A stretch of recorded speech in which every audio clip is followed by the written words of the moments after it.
प्रश्न वाली 3.1 का पांचवा छठा सवाल। पांचवा सवाल है समबहुभुज क्या होता है और उस समबहुभुज का नाम बताइए जिसमें 3 भुजाएं हो, 4 भुजाएं हो और 6 भुजाएं हो।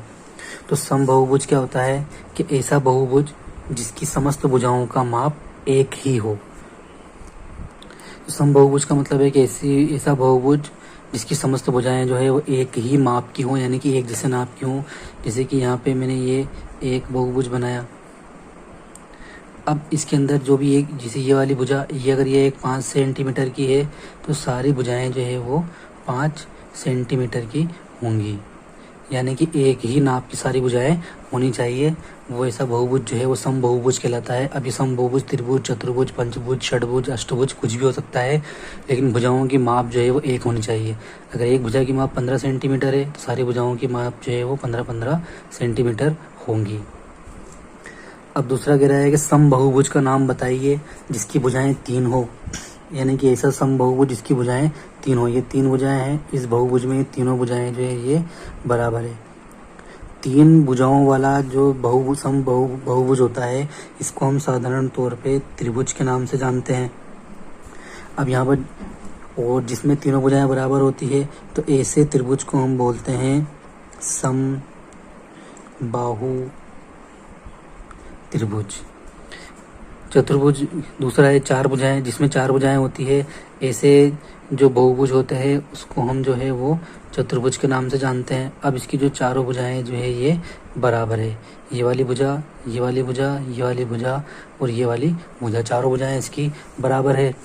तो इसको जो है हम वो चारों भुजाएं बराबर है तो इसको हम जो है सम चतुर्भुज के नाम से जानते हैं, या इसको हम कह सकते हैं समबाहु चतुर्भुज या सम चतुर्भुज।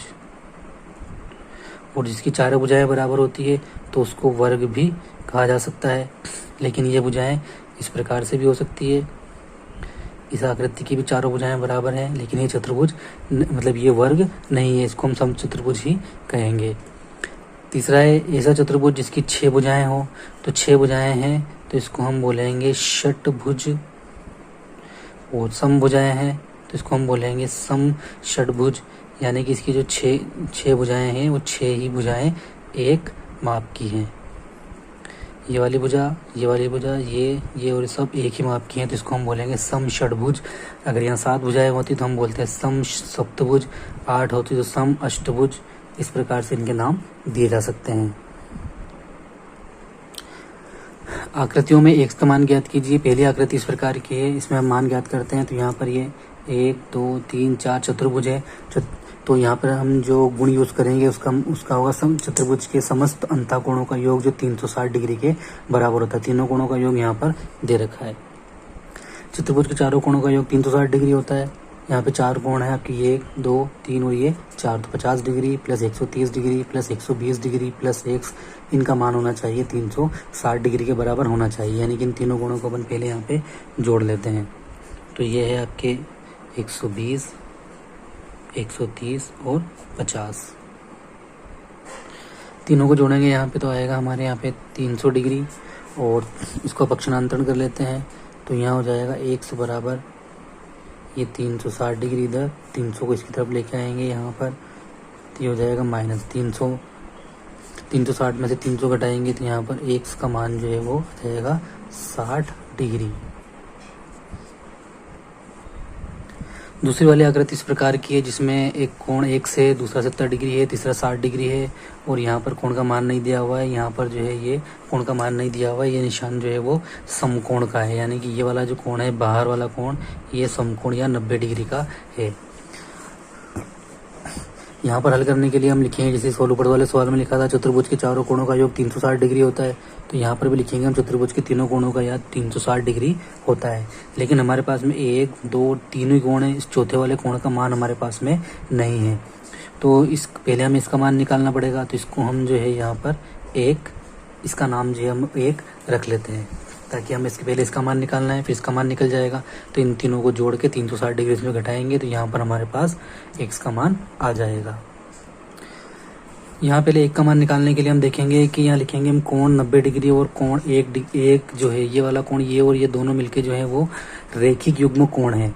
और रेखिक युग्म कोण जो होते हैं दोनों का योग 180 डिग्री के बराबर होता है। रेखिक युग्म कोण क्या होते हैं कि जैसे हम साधारण जो 180 डिग्री का कोण बनाते हैं तो उसको इस प्रकार से बनाते हैं। ये हमारा जो है वो 180 डिग्री का कोण जो एक सीधी रेखा वाला कोण है। इस सीधी रेखा वाले कोण में से अगर जो है हम इसमें बीच में से इसको दो भागों के अंदर बांट दें, किसी भी तरह से हम इसको दो भागों के अंदर अगर बांट देते हैं तो ये जो 180 वाला जो कोण है अब ये दो प्रकार के कोणों में बढ़ गया है। एक तो इधर वाला कोण हो गया है और एक जो है ये इधर वाला कोण हो गया है। माना कि भाई ये इधर वाला कोण जो है वो 80 डिग्री का है, तो ये वाला कोण जो है टोटल था 180 डिग्री का, तो इधर वाला कोण जो है वो हो जाएगा 100 डिग्री। यानी कि इन दोनों कोणों का मान जो 180 डिग्री के बराबर होना चाहिए। ऐसे कोण जो होते हैं वो रेखिक युग्म कोण कहलाते हैं। तो यहाँ पर भी ये वाला जो कोण है ये और ये दोनों जो रेखिक युग्म कोण है, यानी कि इन दोनों का मान जो 180 के बराबर होना चाहिए। तो यहाँ पर एक का मान 90 डिग्री दे रखा है, तो दूसरे का मान निकालने के लिए हम क्या करेंगे कि कोण एक बराबर 180 डिग्री माइनस 90 डिग्री। 180 में से 90 घटाएंगे तो 90 डिग्री, यानी कि कोण एक का मान जो है हमारे पास में 90 डिग्री आ गया है। यानी कि इसका मान जो है वो 90 डिग्री है। अब त्रिभुज के तीनों कोणों का योग हमारे पास में आ गया है, तो हम जो है चौथे कोण का मान आसानी से निकाल सकते हैं। तो त्रिभुज के चारों कोणों का योग 180 डिग्री होता है, यानी कि ये और ये तीनों का और ये इनको मिलके 180 डिग्री होना चाहिए। इसलिए यहाँ लिखेंगे हम x प्लस कोण 70 डिग्री प्लस कोण 60 डिग्री प्लस 90 डिग्री, इन चारों का योग जो है वो होना चाहिए 360 डिग्री। तो यहाँ पे इनको जोड़ लेते हैं, जोड़ने के बाद इसमें से घटा देंगे। तो यहाँ हम जोड़ेंगे इसके अंदर 60, 90 और 70 को, तो ये हो जाएगा 9 6 15 15 और 7 22 के 2 22, ये हो गया 220 डिग्री। तो x प्लस 220 डिग्री बराबर 360 डिग्री। तो x का मान निकाल लेंगे हम,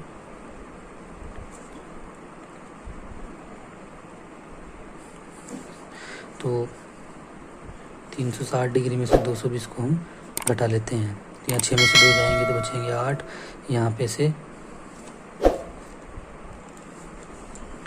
यहाँ हो जाएगा 4, यहाँ बचेगा 1, तो ये हो जाएगा x बराबर 140 डिग्री। ये हमारा आंसर है। अगला निकालते हैं। अगली आकृति कुछ इस प्रकार की है और डी वाली आकृति इस प्रकार की है। इस आकृति के अंदर जो है वो यहाँ 30 डिग्री, यहाँ पे x डिग्री और बाकी का मान नहीं दे रखा है। तो यहाँ देखते हैं हम 1 2 3 4 5, ये है हमारा पंचभुज। ठीक है, इस पंचभुज यहाँ पे दे रखा है। इस आकृति में भी हमको कोण के मान निकालना है। यहाँ पे ये पंचभुज है, इसके समस्त कोणों का मान जो है वो अलग प्रकार से निकलेगा। अब यहाँ पर दो कोण जो हैं अंदर की तरफ बने हुए हैं, ये दो कोण का मान हमको यहाँ पर नहीं दिया हुआ है, तो इसका नाम लिख लेते हैं हम 1, इसका नाम लिख लेंगे हम 2। तो इन दोनों कोणों का मान अगर हमको याद हो जाएगा तो इस पंचभुज के समस्त कोणों का जो योग होगा उसके अंदर से हम घटा देंगे, तब हमारे पास में ये मान आ जाएगा। तो यहाँ पर हमको जो निकालना पड़ेगा, पहले वो कोण 1 का मान निकालना पड़ेगा और फिर निकालना पड़ेगा कोण 2 का मान। तो जैसे कि हमने पिछले वाले पर सवाल में किया था, ये कोण और ये कोण कैसा कोण है, ये दोनों जो है वो रेखिक युग्म कोण है। तो कोण 70 डिग्री और कोण 1 जो है वो रेखिक युग्म कोण है। इसलिए क्या होना चाहिए, कोण 70 डिग्री प्लस कोण 1, इनका मान जो है 180 डिग्री के बराबर होना चाहिए। तो कोण 1 का मान हो जाएगा हमारे पास में 180 डिग्री और उसमें से घटा लेंगे हम 70 डिग्री, तो ये हो जाएगा हमारे पास में 110 डिग्री। तो कोण 1 का मान आया हमारे पास में 110 डिग्री। इसी तरह कोण 2 का मान निकाल लेंगे। कोण 2 और 60 डिग्री जो है वो रेखिक युग्म कोण है। तो कोण इसी प्रकार जो हम निकाल लेंगे कोण 2 का मान, तो यहाँ हो जाएगा कोण 2 प्लस 60 डिग्री बराबर इसका मान होना चाहिए 180 डिग्री। तो कोण 2 का मान हो जाएगा 160 डिग्री में से 180 डिग्री में से 60 घटाएंगे तो कोण 2 का मान हमारे पास में आ गया यहाँ पे 120 डिग्री। तो कोण 1 का मान 100, तो यहाँ चाहो तो यहाँ भी लिख सकते हैं हम। कोण 1 का मान आया हमारे पास में 110 डिग्री, कोण 2 का मान आया हमारे पास में 120 डिग्री। अब हमारे पास में जो है यहाँ पे मान निकल जाएगा। अब यहाँ पर देखिए, यहाँ पर 1 2 3 4 5 यानी कि ये पंचभुज है। तो पंचभुज यानी कि बहुभुज के समस्त अंतःकोणों का योग निकालने के लिए हमारे पास में सूत्र है।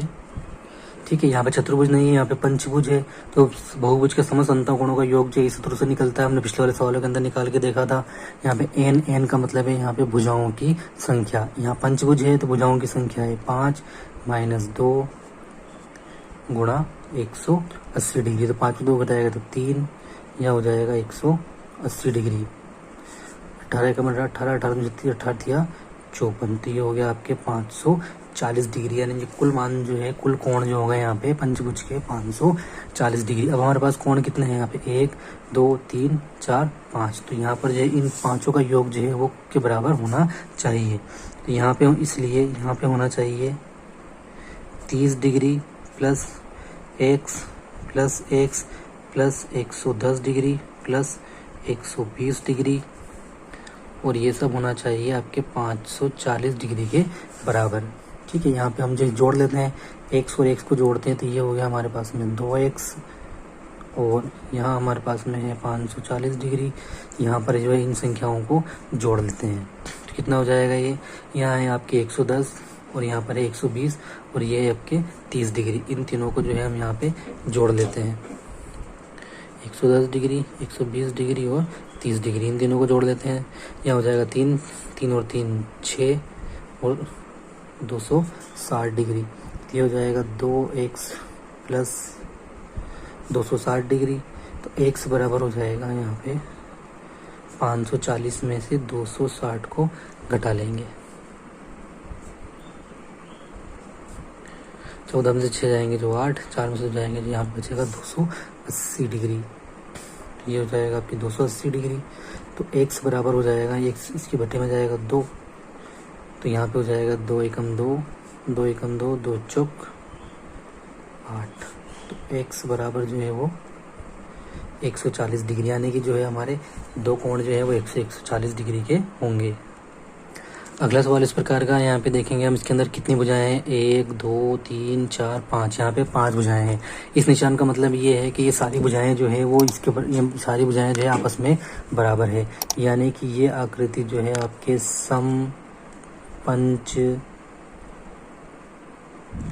है। ठीक है, और समपंचभुज है तो बहुभुज के अंतःकोणों का योग जो है, जैसे सवाल में हमने यहाँ लिखा है अंतःकोण बहुभुज के समस्त अंतःकोणों का योग जो होता है वो n-2 × 180 के बराबर होता है। तो यहाँ भी इसी प्रकार से निकाल लेंगे हम।